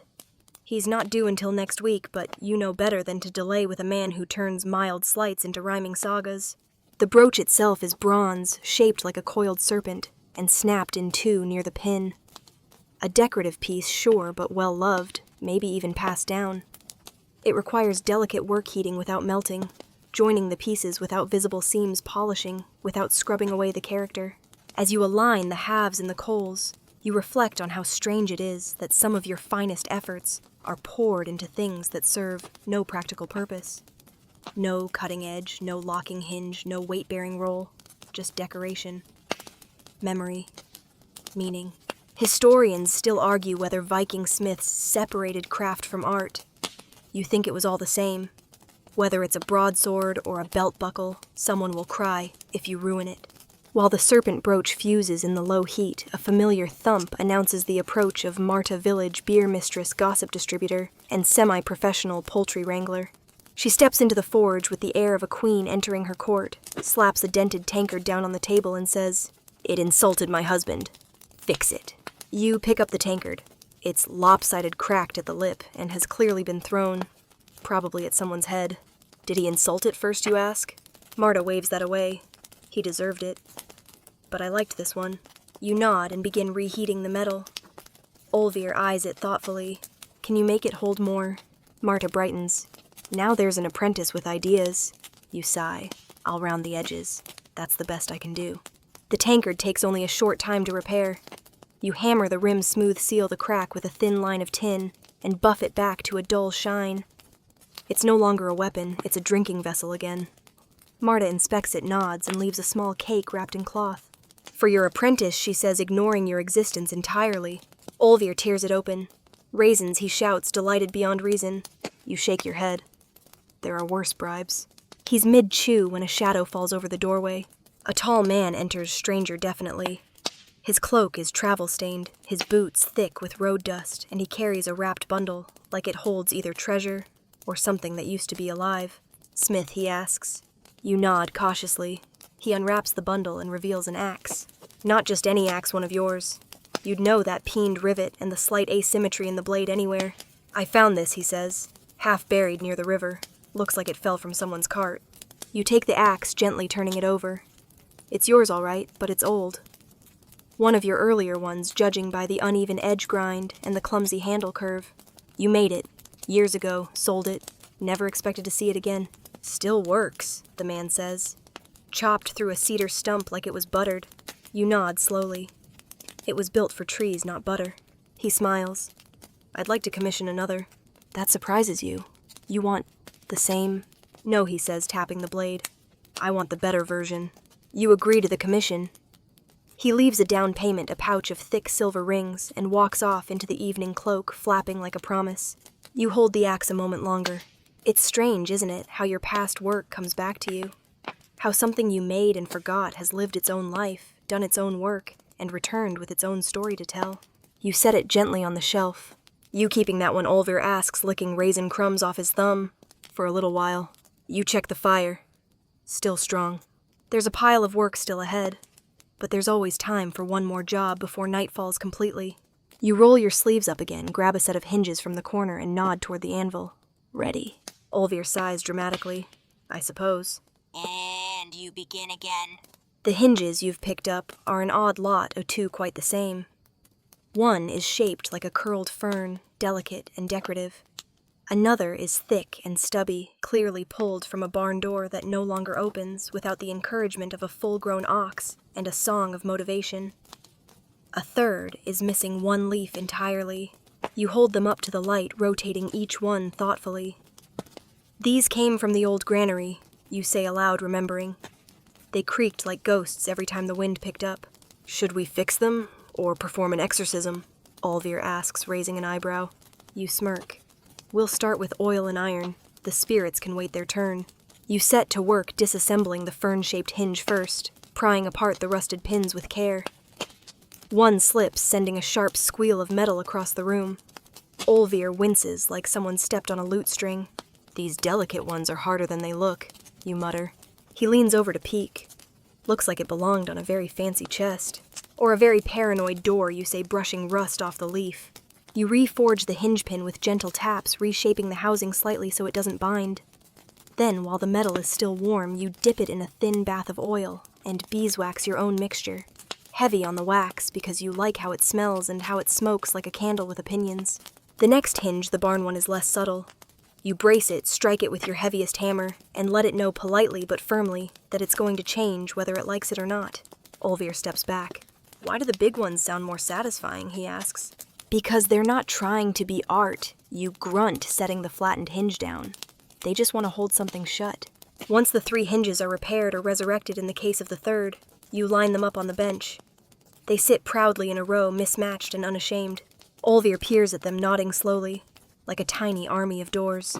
Not everything needs to be a metaphor, you say, but everything can be, he insists. You let him have it. As you wipe your hands, another figure approaches the forge, this one unfamiliar. She's tall, wiry, and wears a long cloak with the hood pulled low. From the way she moves, quick but quiet, you'd guess she's traveled far. She carries a chainmail shirt under one arm, crumpled like old bread. You do repairs, she asks. Her voice is low but confident. You nod.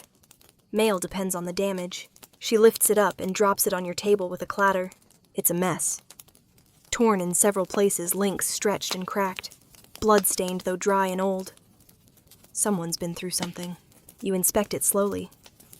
Arrow damage. Mostly, she says. Also teeth. You raise an eyebrow but don't ask. It's seen better days, you admit. So have I. She grins just a flash. Can you mend it? Yes, but it'll take time. Some of these rings need replacing entirely. Did you bring more? She produces a pouch of loose links. Mixed metals. Hope that's fine. You shrug. It'll jingle louder, but it'll hold. She nods. Jingling's a warning anyway. As you begin the painstaking process of sorting through the damaged links, Olvir whispers from the side. Do you think she's a warrior? No, you whisper back. I think she's someone who survived one. You work in silence for a while, opening and replacing broken links, reshaping bent ones with pliers and patience. The shirt is surprisingly well made, and the damage tells a story front-heavy, tearing a wide gash at the shoulder. Someone took a hit and kept going. You wonder about that. What kind of resolve it takes. What kind of price. Do you want the blood cleaned off, you ask quietly. She shakes her head. Leave it. I remember why it's there. You don't press, you just keep working. By the time the repairs are finished, the chainmail sits folded neatly heavier than it looks. She thanks you with a quiet nod and places 3 polished stones on the table. Don't have coin, she says, but these carry blessings. One for safety, one for clear skies, one for iron that doesn't break. You accept them without a word. After she leaves, Olvir picks one up and examines it. You think these are real blessings? You hold the smooth, weighty stone between your fingers. Maybe not, but belief is heavy enough. He seems satisfied with that. The sky outside is orange now, deepening into pink near the horizon. The forge takes on a golden hue that makes everything look warmer, softer, even the anvil seems to sigh. You sit with Olvir on the bench near the fire pit. A kettle simmers with leftover tea and mystery herbs.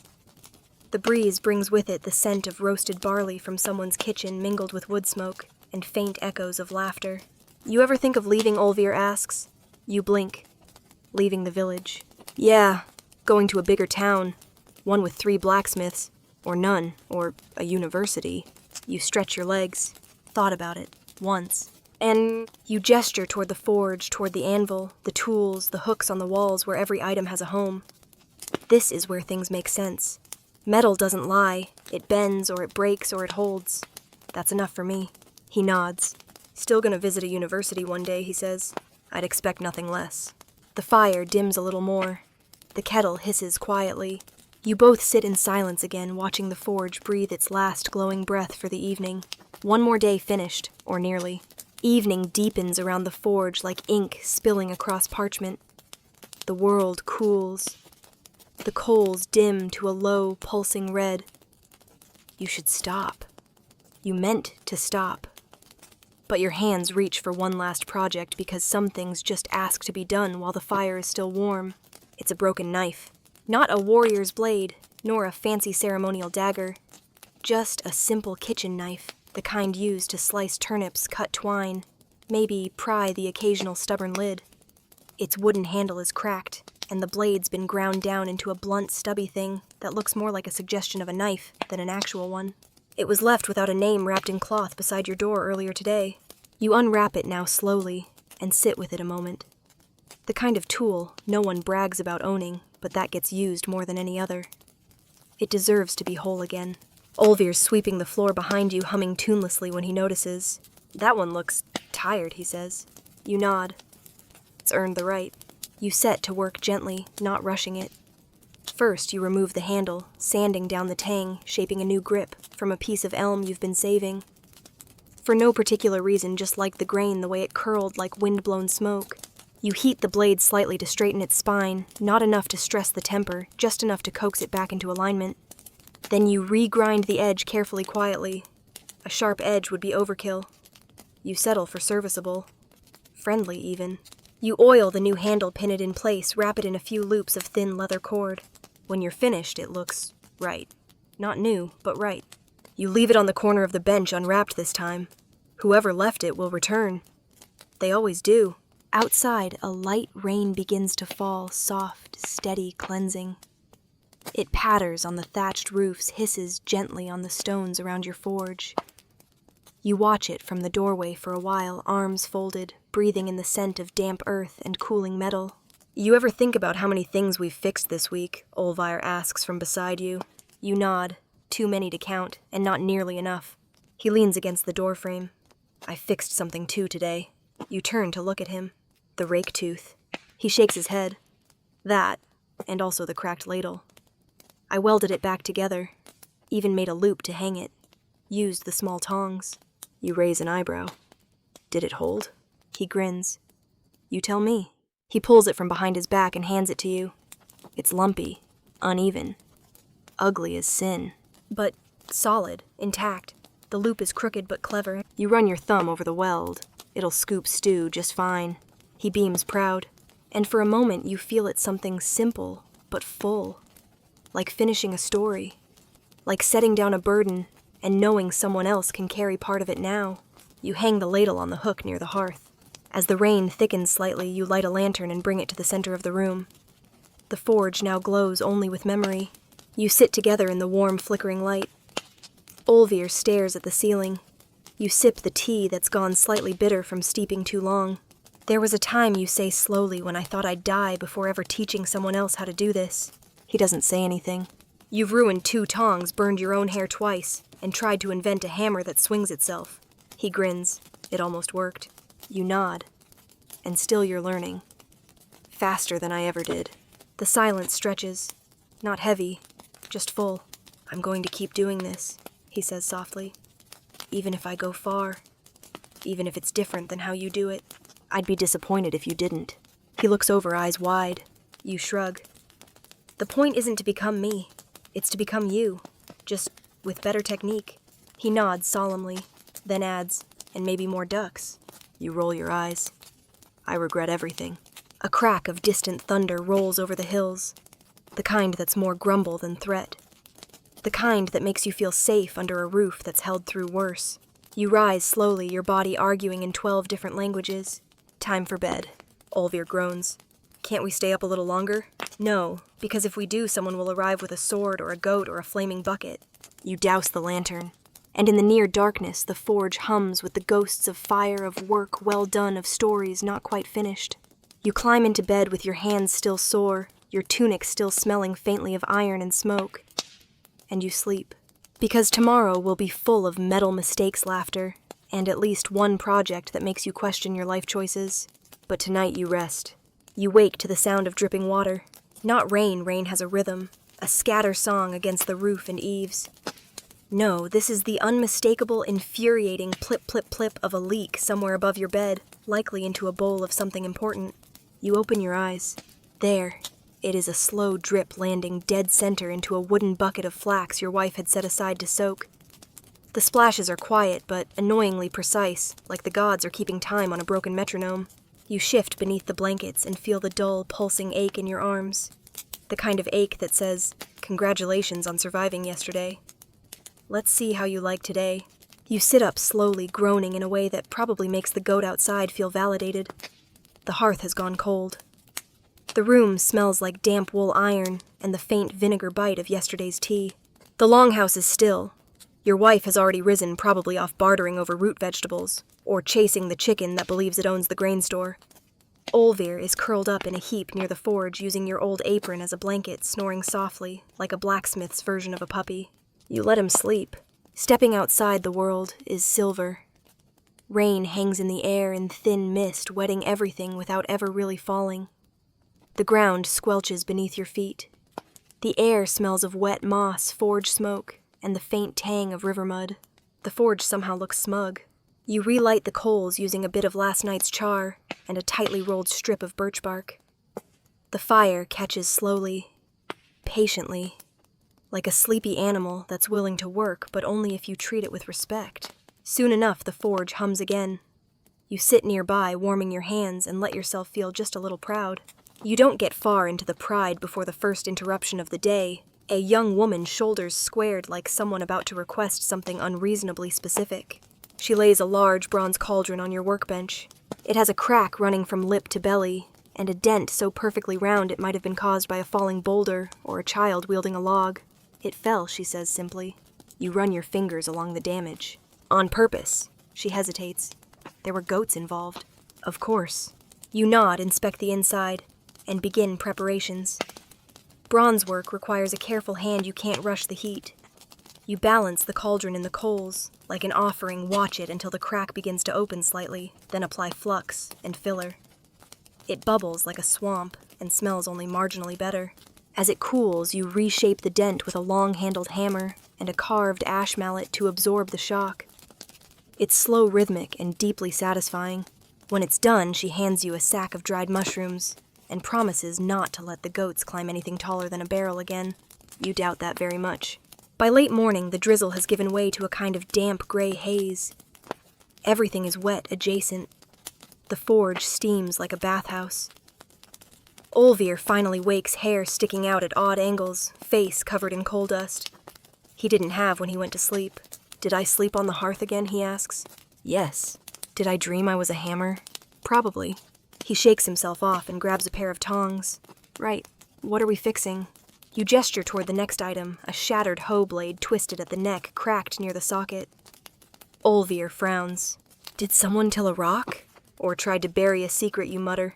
As you begin to work, a strange silence falls over the village. Not complete stillness, but the kind that makes you look up. A pause in the noise.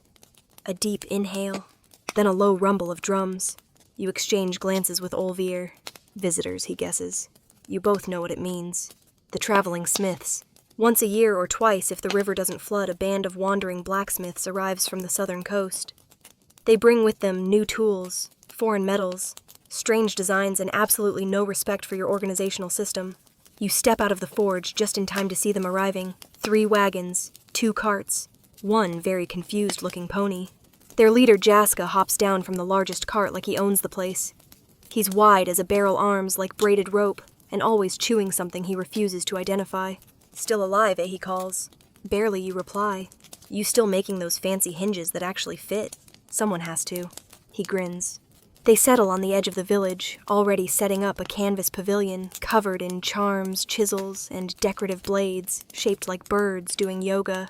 By midday, your forge has visitors. A younger smith from the caravan, barely 20, eager over-accessorized, wanders in with a curved blade and a crooked smile. "You mind if I watch?" You shrug.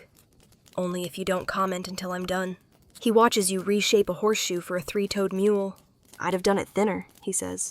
You hold up the hoof impression, showing him why you didn't. He nods, impressed, despite himself. I like your fire pit, he says. It smells like actual work. You don't respond. That's the highest compliment you've gotten all week. Later, the older Smiths join you. They share a bottle of strong, bitter spirits. Someone roasts onions in your embers. Someone else plays a flute that sounds like a goose begging for mercy. You tell stories, exchange tricks, argue over coal grades. Olvir listens to it all wide-eyed, absorbing every word. The sky begins to dim again. Rain threatens but holds off. As the others return to their tents, Jaska lingers. You've done good work here, he says, nudging the repaired cauldron with his boot. The kind that sticks. You nod. He pulls a small iron coin from his pocket, smooth heavy, etched with a spiral. Take this. Pass it on. Only to someone who'll keep forging when the world forgets why. You take it. Tuck it into your belt. After he's gone, Olvir asks, is it magic? No, you say. It's a reminder. Of what? Of why you wake up every day. The morning after the Smith's visit carries the gentle hangover of shared fire and worn-out stories. The air is fresh, brisk, and humming with the echo of clinking tools and off-key flute solos. You stretch slowly, every joint crackling like you're made of wood left too long in the rain. The forge is still warm from last night, which saves you the trouble of relighting it. You stir the coals, throw on a few fresh logs, and breathe in the scent. Smoke, pine iron, and a hint of roasted onion that refuses to leave. Olvir arrives looking unusually serious, clutching the small iron coin Jaska passed you. I want to earn mine someday, he says, setting it reverently on the bench. You nod. That's not something you ask for. It comes when it's time. He seems to take this as a challenge. He ties his apron too tight, grabs your second-best hammer, and squares his shoulders like he's about to forge the gates of Valhalla. Today's first project replacing a broken latch on the grain cellar. You've repaired it before. Twice. It's the kind of job that never stays fixed because the door it's attached to swells with every season like a bard's ego. You both head there together, stepping carefully across the slick ground, dodging chickens, goats, and one small child covered in honey and regret. The latch is worse than you expected, half hanging the iron plate, bent the wood around it, rotting from within. This, Olvir says, needs a miracle. No, you reply. It needs a bracket, and someone to stop slamming it. You head back to the forge and craft a new hinge latch combo from thick stock. It's not elegant, but it'll hold until the end of time, or until another goat charges it.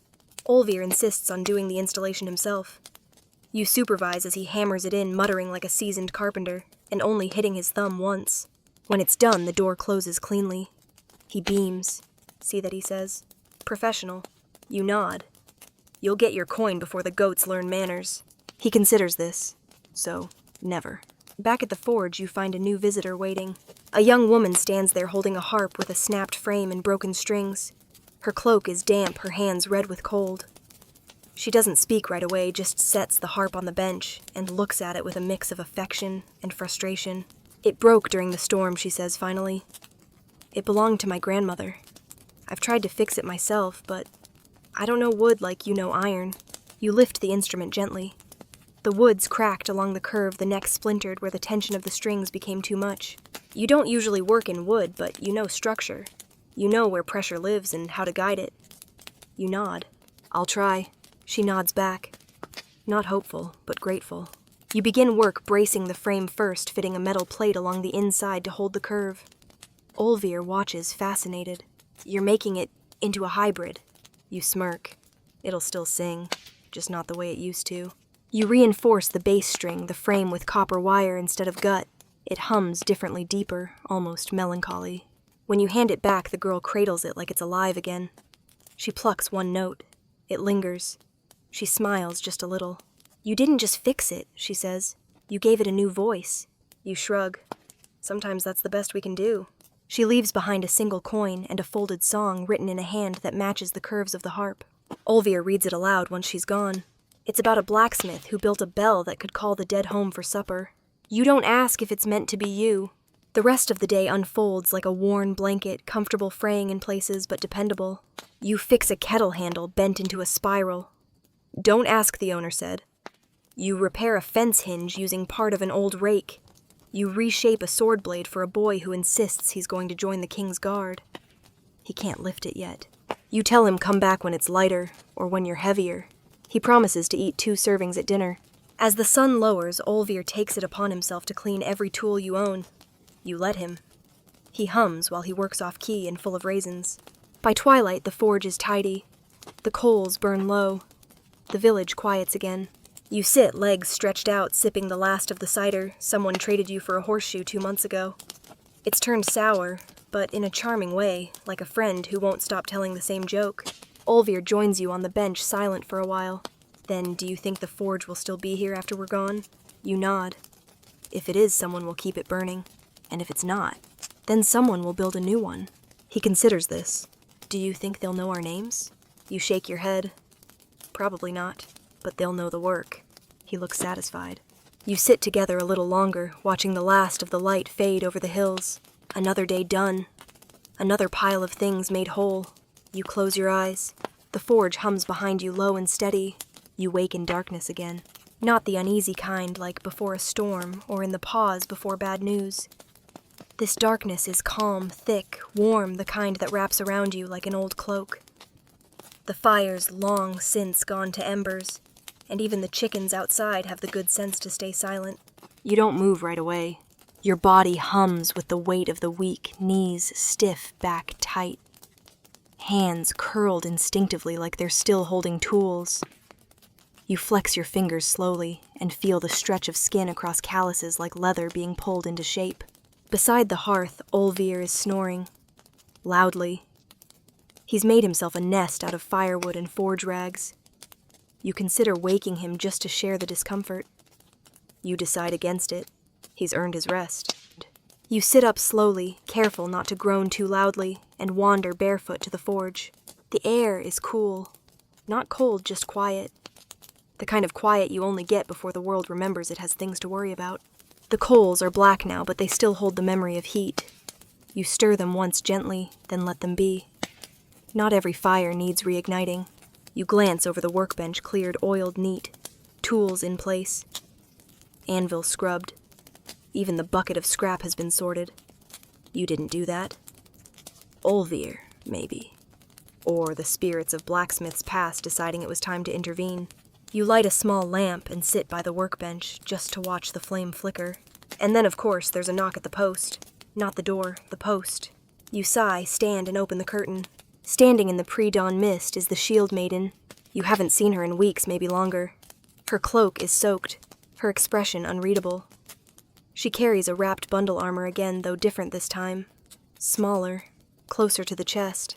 Can you fix it? She asks without preamble. You take the bundle, unwrap it slowly. It's a chainmail coif cut clean at the neck, the rings twisted, torn in a way that speaks of blades, not time. Bloodstains. Dirt. Ash. You nod. I can try. She breathes once deep. Her eyes drift toward the forge. Can I sit? You gesture to the bench. She doesn't speak again for a while.